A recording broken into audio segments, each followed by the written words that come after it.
और बाढ़ के बीच पवित्र अभयारण्य भी जलमग्न हो चुका है। रातों रात उद्यान में ब्रह्मपुत्र का पानी घुसने से हालात काफी बिगड़ गए हैं।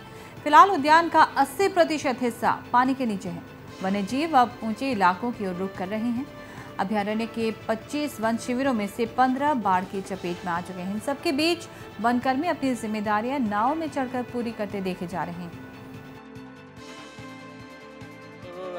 प्रथम बानत प्राय राइनो बेरिंग एरिया 15टा कैम्प जलमग्न होइसे और प्राय 80% राइनो बेरिंग एरिया सबमार्ज हुआ बुली आमी कब पारिम और आमार जिकेटा विभागीय हाथी आछे हेकेटा आमार ओख भेटी जेने आमार राजामायং हिल रिजार्व पार्टলৈ आमी स्थानान्तर करिछु और आमार जिखिनि बोटर फाলৰ পৰাই হওক বা आमार जिखिनि स्टाफर फाলৰ পৰাই হওক आमी सम्पूर्णभाৱে हस्तम হৈ আছো এই বানপানীৰ সৈতে মোকাবিলা কৰিবলৈ আৰু আমাৰ প্ৰায় এতিয়া বোট পেট্ৰলিং কৰি থকা হৈছে আৰু জীৱ-জন্তুখিনিৰ ওপৰত তীক্ষ্ণ নজৰ ৰখা গৈছে।